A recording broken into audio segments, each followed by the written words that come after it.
Welcome to Vintage Noise, your space for celebrating the cars that fundamentally shaped American history and culture.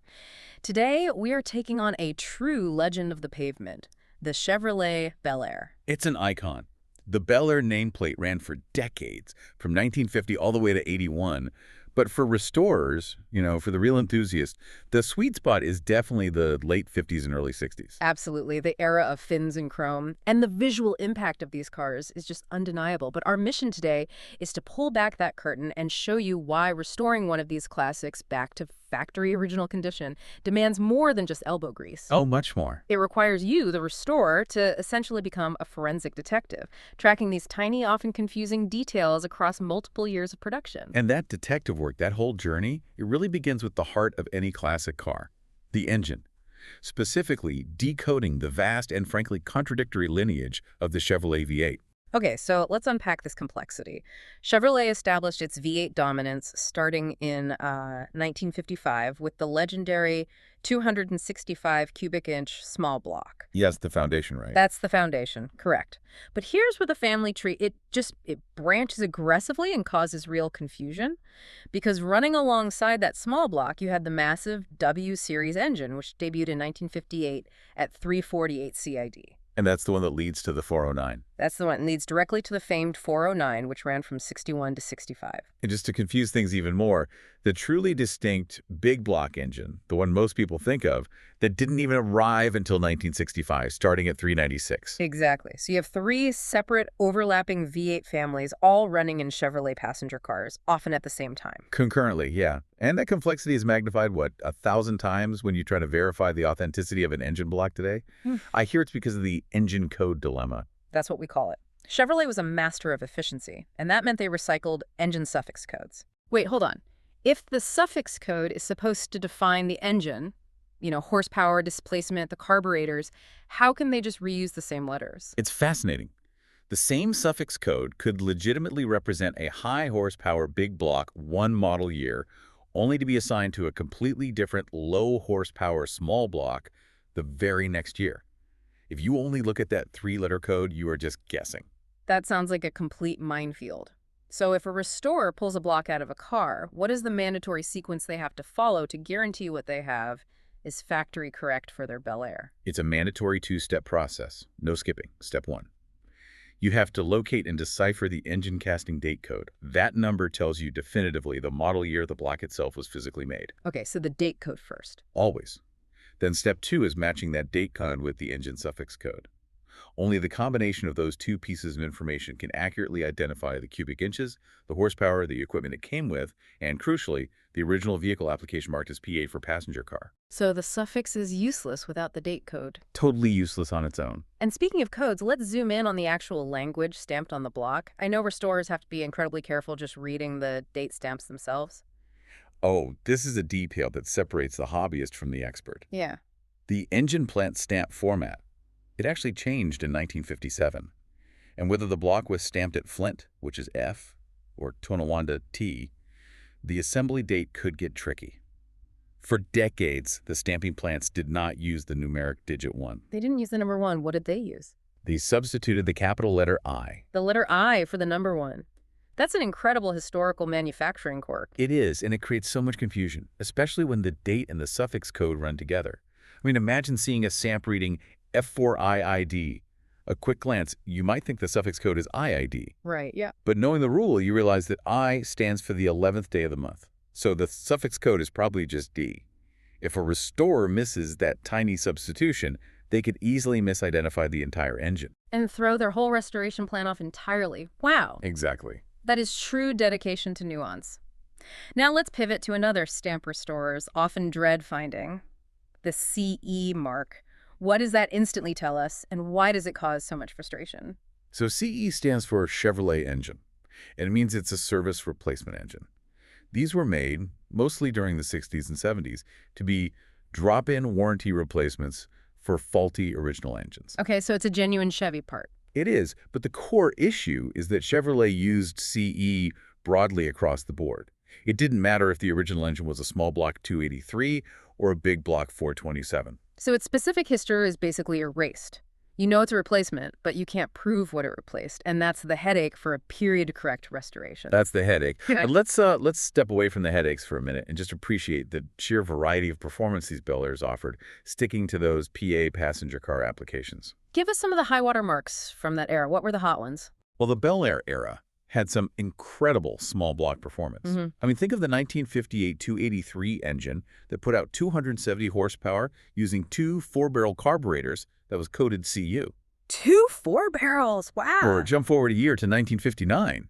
You could find the 283 with a high-lift camshaft and full fuel injection, generating 290 horsepower that was identified by the code CJ. 290 horsepower in a 1959 Bel Air is serious high-end performance for the time.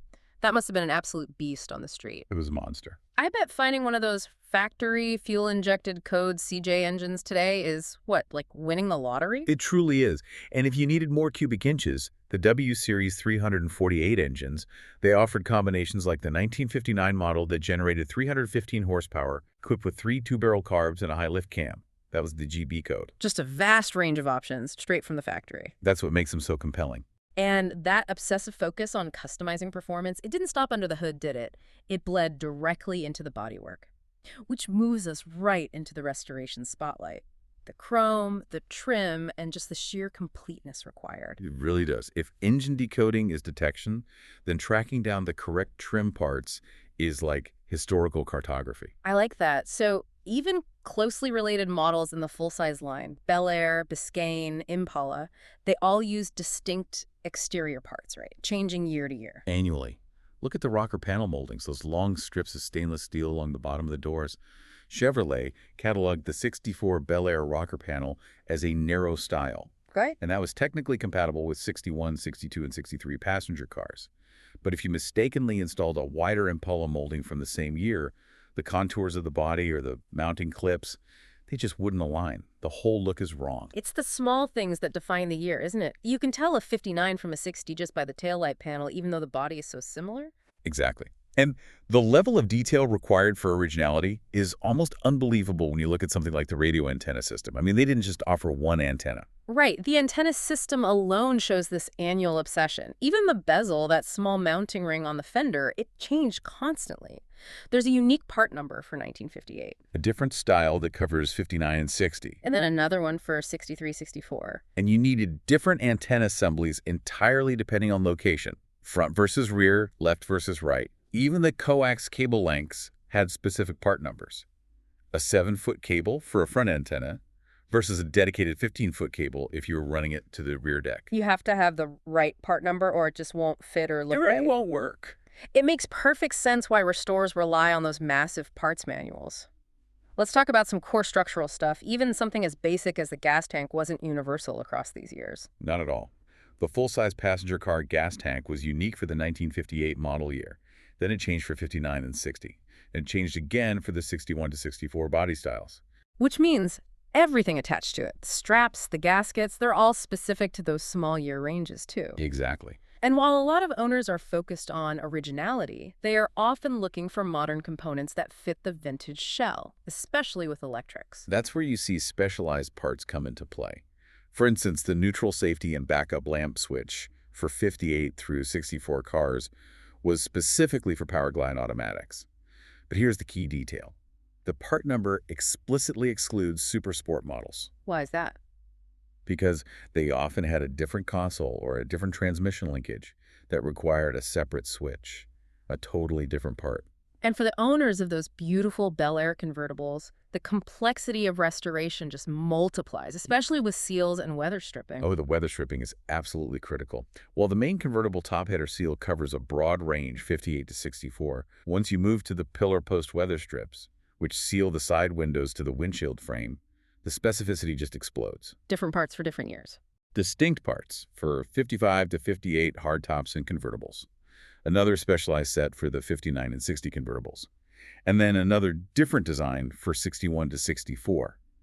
A slight difference in the contour of the door glass or the windshield rake meant they had to redesign the entire seal. And if you use the wrong one... Here, guaranteed rattles and leaks.